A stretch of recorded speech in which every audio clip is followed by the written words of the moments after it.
godhe ni takkataa jechuudha. Fakkeenyaaf jaarraa abbaa gadaa yeroo achi bahee adda bilisummaa Oromoo isaa fi mul'isii fi warreen isa fakkaatan warreen akka Muhammad Umar warreen akka Sheikh Muhammad Bookheen faan adda bilisummaa Oromoo tana jaaran gartee warra jabaa akkasiisan argachuudhaaf Oromoon ummata sanii sa'ooteenya jedhanii qabatanii ittiin fayyadamne jechuudha. Isaanumaatu humnaan dirqiin aboo isin gaallaa miti Oromoodha, isin qottuu miti Oromoodha, isin arsii miti Oromoodha, isin gaallaa shawaa miti Oromoodha. Akkana jedhanii ummata san amansiisanii jechuudha. Gartee odoo isaan kun didanuu osoo rasaasaan itti duulan osoo amaaratti yaaman osoo waan adda addaa godhanuu ummanni sun seenaa bareedduu tana mul'isanii turanii jechuudha. Gartee eeganaa'oo isaan sun hin goone nuu godhee warra jira jechuudha. Gartee isaan sun hin goone waan bareedduu tana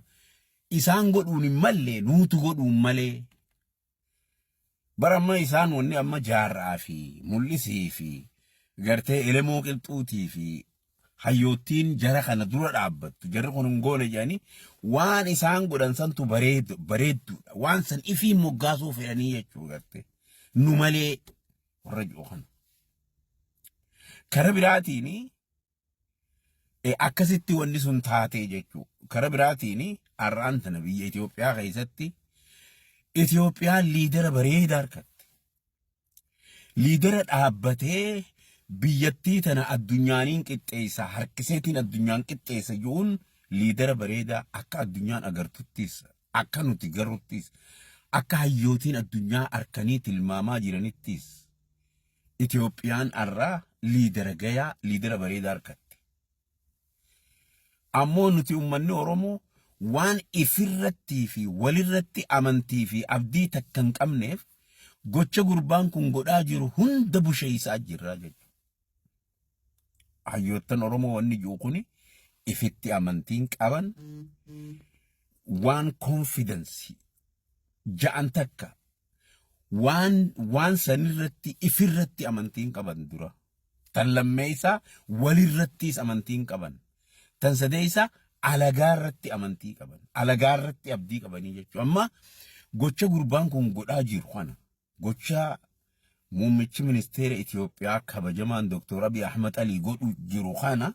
hayyoottiin Oromoo, jeynotiin Oromoo, warreen ala kana jiran, warreen beekamanii nuti doktora, nuti profeesara, nuti maarra ja'an kuni hamma danda'anitti waan kana busheessuudhaaf amata 8 kana 8 years takka hafuuran baafannee jechuudha. Kuni maalirratti hundaawa wal tuffachuu walirratti abdii dhabuu gartee amma mee mucuma kana laali Joohar kana amma inni nama dardaraati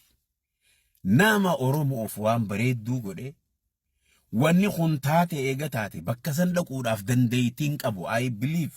aniin beekaan achi dhaquuf dandeettiin qabu hamma danda'utti sa'aa 24 gocha gurbaan kun dalagu gocha akkuma paartiittuu jarri kun dalagan isaan balaaleffateeti gocha isaanii balaaleffatee waan isaan godhanii turan hunda taa'ee busheessa hamma danda'utti.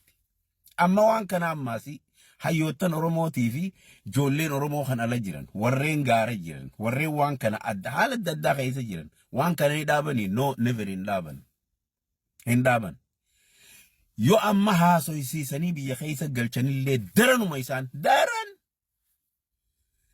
daranuma summii tana maaliif summii tana rabbii waliin uume najisummaa tana waliin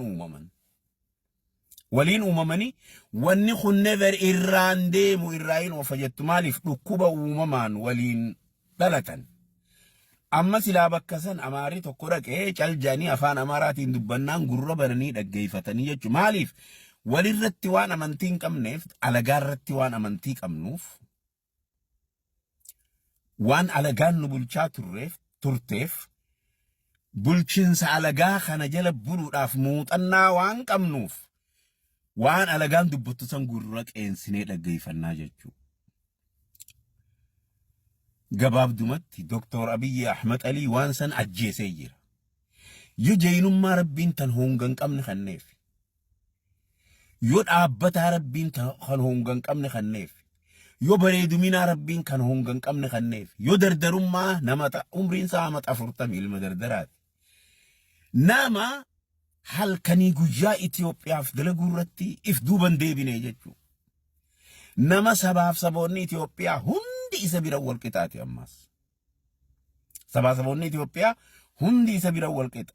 Kambaataa fi Walaayitaan Somaalee fi Oromoon Amaaraa fi Tigreen isaaf kahaateen akkana isa bira wal qixaa jechuu equal nama kana rabbiin kannaa ummata Itoophiyaatiin badhaasee jechuu Dr. Abiy Ahmed Ali jechuun kanaafu ana akka nama tokkootti dhaamsi xiyyaa khaniin administreeshina Abiyyiitiif qabu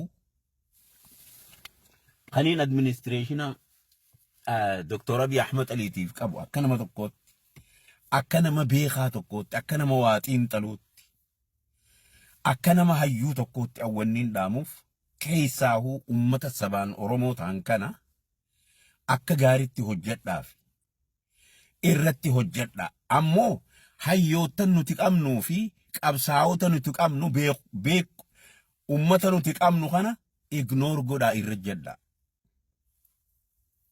maaliif ummata akka godhuu isinitti hin dhiisan yoo arraan tana wajjiin haasoytanii biyya keessa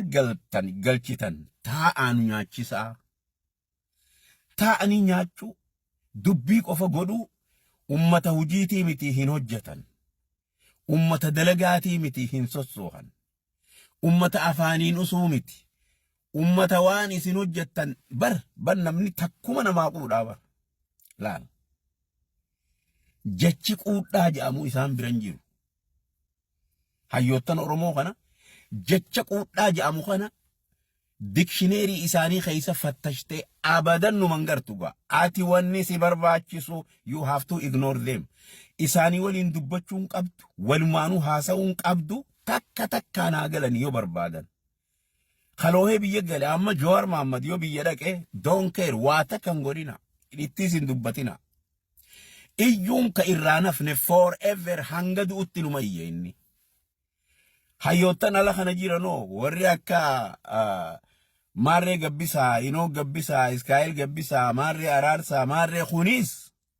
wahum akka Jowaar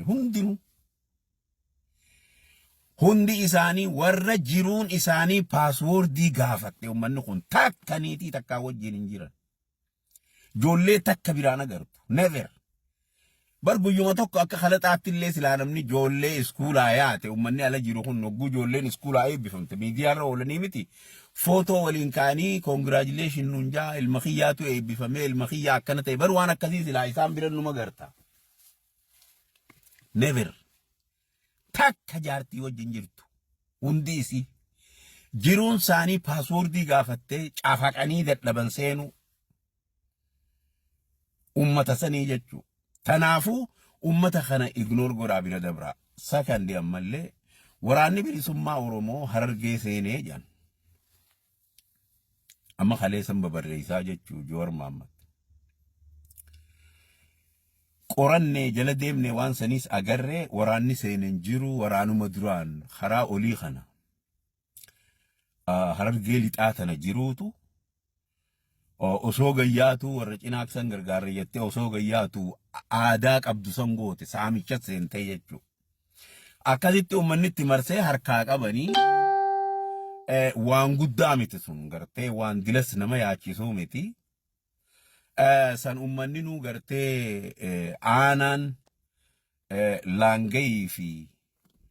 ejersa ruufaa jidduudhaa san isaanuu teekkeer godhanii achittuu sun achitti hobbaatee jechuu maaliifi kana ummanni keenya bilchalaan beeka waan